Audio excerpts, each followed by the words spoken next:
morning, students and viewers.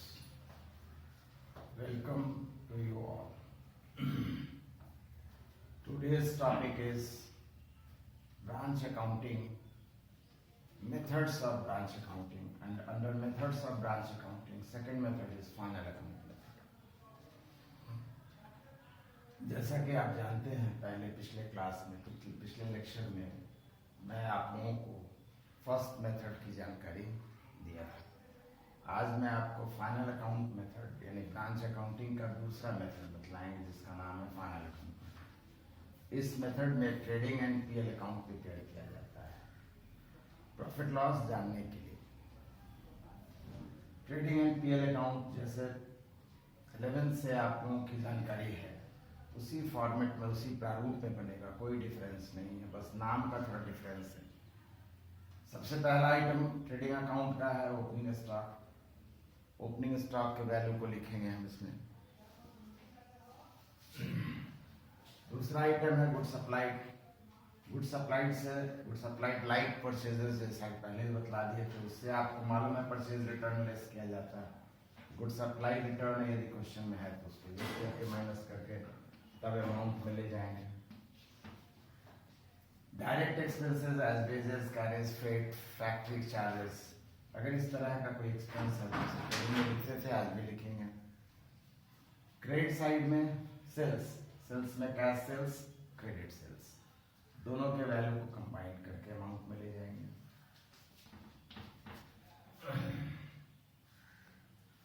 Last item है credit का closing stock. Value दिया है, लिखने में कोई प्रॉब्लम नहीं है, सब कुछ मिल गया है। अगर इंफॉर्मेशन तो डिफरेंस निकालेंगे।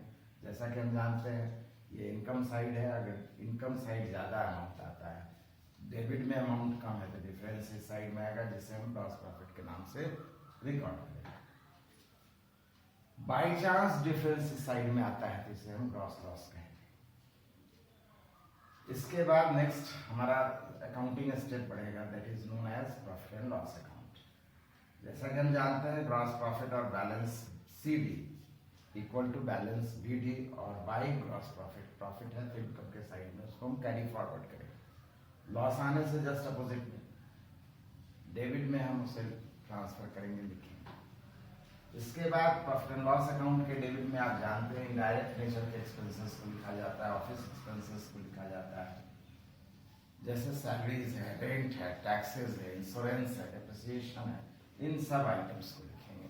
है क्वेश्चन में तो लिखेंगे, नहीं तो नहीं।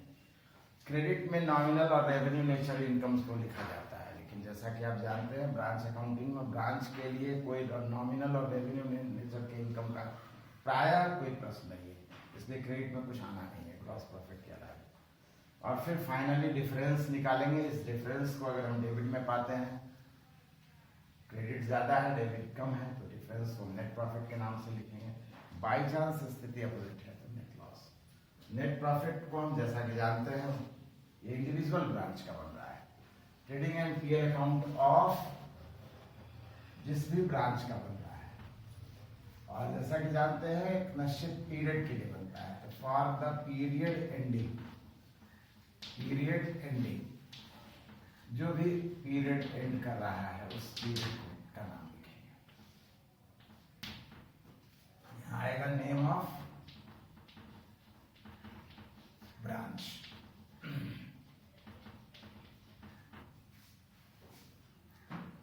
ये तो हुआ हमारा ट्रेडिंग एंड पीएल अकाउंट से रिलेटेड इंफॉर्मेशन। लेकिन हमारा जो प्रॉब्लम है, पॉइंट ऑफ प्रॉब्लम है फर्स्ट मेथड और सेकंड मेथड से। जैसा कि जानते हैं आप, यहाँ पर भी क्वेश्चन एट कॉस्ट का हो सकता है या एट इनवॉइस का।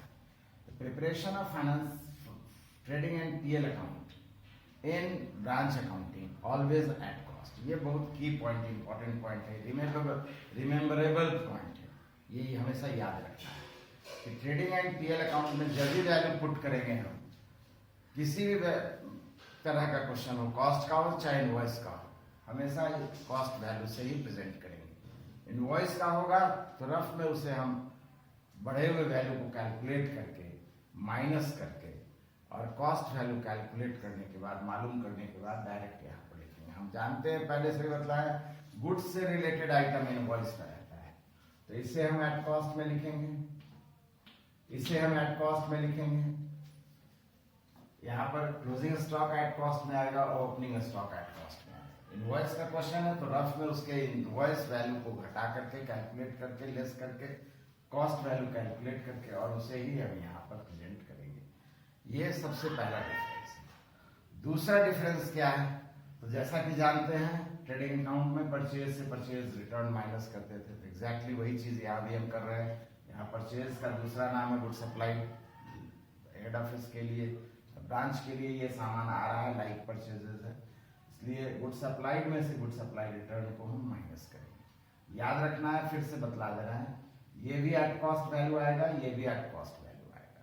अगर इनवॉइस का क्वेश्चन है तो रफ में इनवॉइस वैल्यू कैलकुलेट करके माइनस करके कॉस्ट मालूम करके तब देखेंगे। यहाँ पर यही इंपॉर्टेंट पॉइंट है, याद रखने का है। इसके बाद जैसा कि हम जानते हैं ओपनिंग स्टॉक का वैल्यू दिया है तो ठीक, नहीं तो फिर क्वेश्चन मार्क है। इस कंडीशन में कौन सा अकाउंट बनाएंगे, तो स्टॉक अकाउंट, जैसा हम अर्लियर बतला चुके हैं। गुड सप्लाइड का भी वैल्यू अगर नहीं दिया है तो फिर क्वेश्चन मार्क है, तो इसके लिए भी कौन सा अकाउंट से इंफॉर्मेशन आएगा, तो स्टॉक अकाउंट से। क्लोजिंग स्टॉक का भी वैल्यू नहीं दिया गया है तो इसका वैल्यू कहां से निकलेगा, तो इसके लिए भी हमें स्टॉक अकाउंट बनाना होगा। और जैसा कि बतलाया, इस मेथड से हम जब प्रिपरेशन करते हैं तो दो इंपॉर्टेंट बातें हैं। एक तो अकाउंटिंग एट कॉस्ट होगा, क्वेश्चन कैसा आएगा, कॉस्ट का नहीं चाहे अकाउंटिंग एट कॉस्ट।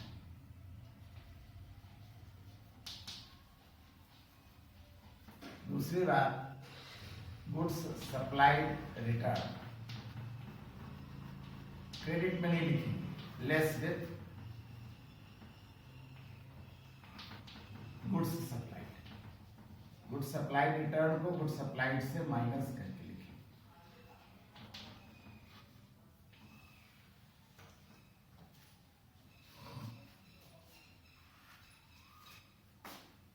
इसके बाद अब क्वेश्चन मार्क समस्या कहां पर है हमारा, तो स्टॉक अकाउंट प्रिपरेशन से रिलेटेड है। इतना ही नहीं, क्रेडिट सेल्स का भी वैल्यू अगर नहीं दिया गया है तो इसके लिए डेटर्स अकाउंट बनाएंगे। ये दोनों अकाउंट का प्रिपरेशन हम पहले से बता चुके हैं, फिर भी यहां भी हम उसका रिवीजन कर लेते हैं।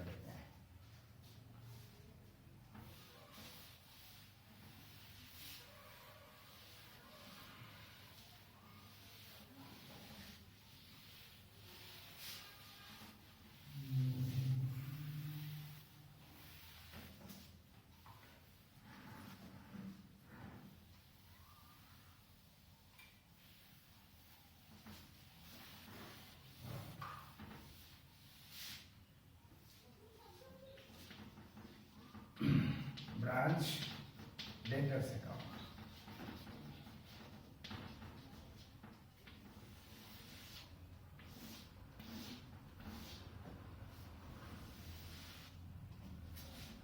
सबसे पहले balance sheet, opening debtor value आएगा। डेटर बढ़ता कैसे है, तो एक ही आइटम है, that is called as credit sales. Debtor घटता कैसे है, cash account, amount receive from debtors, receive from debtors, discount allowed,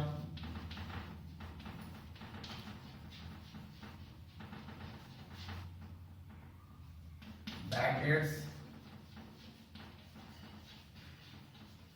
and sales debtor. At last, by balance sheet means closing data.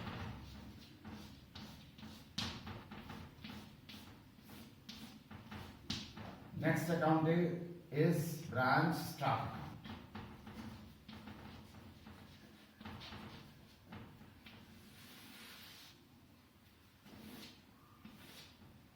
किस वैल्यू को calculate करने के लिए बनाते हैं हम branch stock account, opening stock, closing stock and goods supply.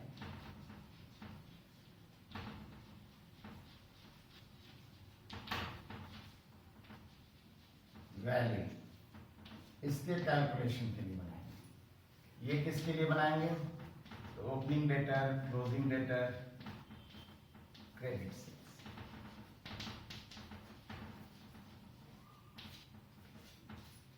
अगर opening debtor नहीं दिया है तो डिफरेंस डेबिट में आएगा, क्लोजिंग नहीं दिया है तो डिफरेंस क्रेडिट में आएगा, क्रेडिट सेल्स नहीं दिया है तो डिफरेंस डेबिट में आएगा। ये तीन इंपॉर्टेंट आइटम है जिसके कारण से बनाना होता है। ब्रांच स्टॉक अकाउंट कैसे बनेगा? स्टॉक भी एसेट्स है, बिजनेस के लिए स्टार्ट होगा बैलेंस शीट डेबिट में। ओपनिंग स्टॉक, स्टॉक कैसे बढ़ता है? तो जैसा कि जानते हैं हम एसेट्स है इसलिए स्टार्ट करेंगे डेबिट में। इंक्रीज इन एसेट्स होगा also recorded in debit side, और just opposite decrease in assets होगा तो रिकॉर्डेड इन क्रेडिट साइड। ये की पॉइंट इसके लिए भी है और इसके लिए भी है, क्योंकि डेटर्स भी एसेट्स है। ये इसके लिए भी है, इसके लिए भी है, क्योंकि डेटर्स भी एसेट्स है। डेटर्स का इंक्रीज नेचर का आइटम इधर लिखना है, डिक्रीज नेचर का इधर लिखना है। तो स्टॉक कैसे बढ़ता है, सामान कैसे बढ़ता है ब्रांच के पास में? पहले से होगा कुछ सप्लाइड से आया होगा, बिका हुआ सामान वापस आ जाए तब भी दुकान का सामान, ब्रांच का सामान बढ़ जाएगा। घटता कैसे है? सेल्स, कैश सेल्स हो चाहे क्रेडिट सेल्स।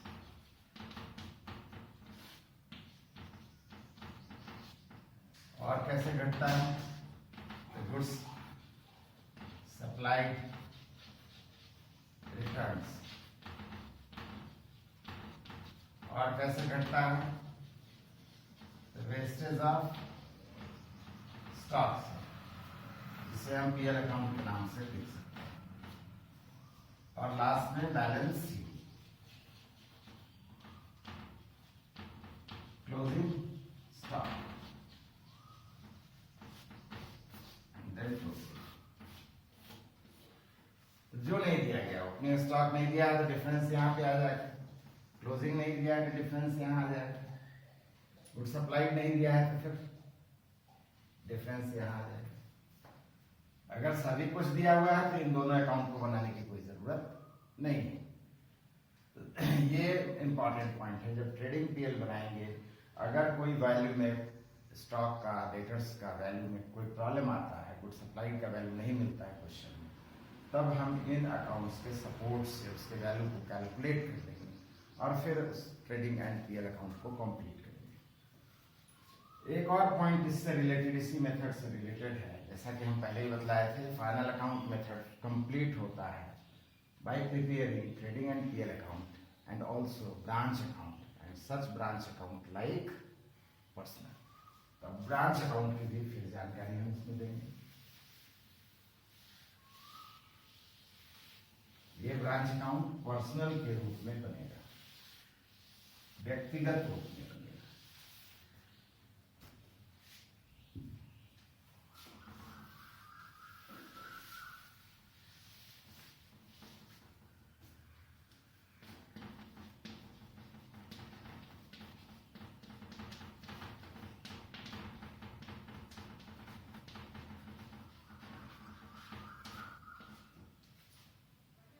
ये किस ब्रांच का है, और द पीरियड एंडिंग किस समय में बन रहा है, ये सब हेडिंग में आना है। यहाँ पे आ जाएगा नेम ऑफ ब्रांच। स्टार्टिंग में भी लिख सकते हैं यह ब्रांच कानपुर ब्रांच अकाउंट, जैसे कानपुर में ब्रांच है, इटावा में है तो इटावा ब्रांच अकाउंट, इसके लिए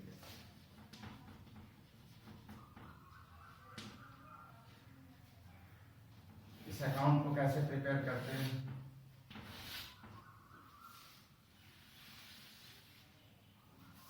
पहले भी ब्रांच अकाउंट हम बना चुके हैं, लेकिन लाइक नॉमिनल था उसमें और इसमें डिफरेंस क्या है। तो एक पॉइंट तो जैसा कि बतलाया, final account method always prepared at cost value. Number 2, good supply return always deducted from good supplied amount, also in branch account format. इस ब्रांच अकाउंट के प्रारूप में भी उन दोनों बातों को हम ध्यान रखेंगे। अगर ऐसा करके बनाते हैं तो ये हमारा लाइक पर्सनल ब्रांच अकाउंट कहलाएगा। सबसे पहला आइटम इधर आता है बैलेंस बीडी। जैसा कि जानते हैं यहाँ स्टॉक का वैल्यू आएगा, डेटर्स का वैल्यू आएगा, और अगर क्वेश्चन में क्लियरली मेंशन है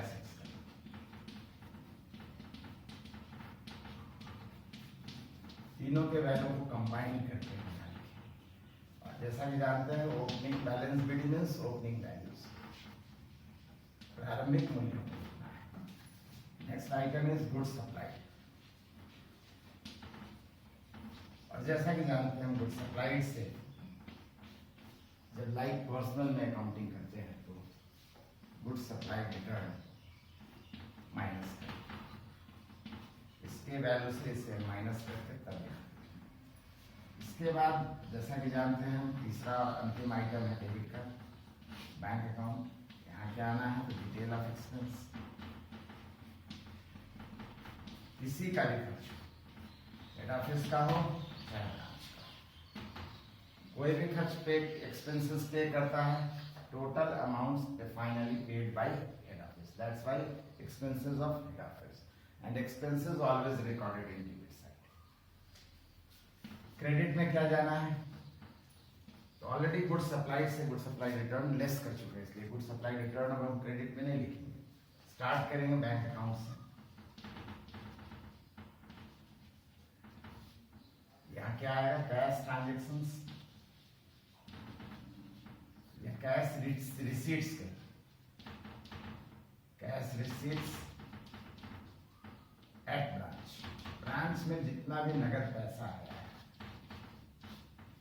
कहाँ कहाँ से आ सकता है, कैश सेल से आ सकता है, फ्रॉम डेटर से आ सकता है, दोनों के अमाउंट को कंबाइन करके आगे बढ़ाएंगे। Next last item is balance sheet, stock debtors and other assets.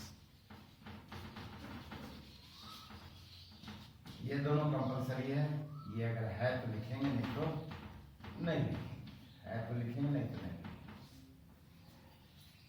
और इसके टोटल अमाउंट को लिखने के बाद डिफरेंस निकालेंगे। डिफरेंस अगर डेबिट में आता है तो it is known as profit transfer to general PL account. By chance difference credit में आता है, बाय लॉस ट्रांसफर टू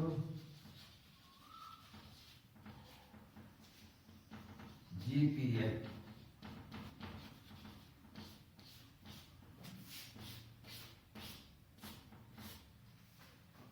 इस तरीके से सेकंड मेथड से हमारा ब्रांच अकाउंटिंग कंप्लीट होता है। Thank you.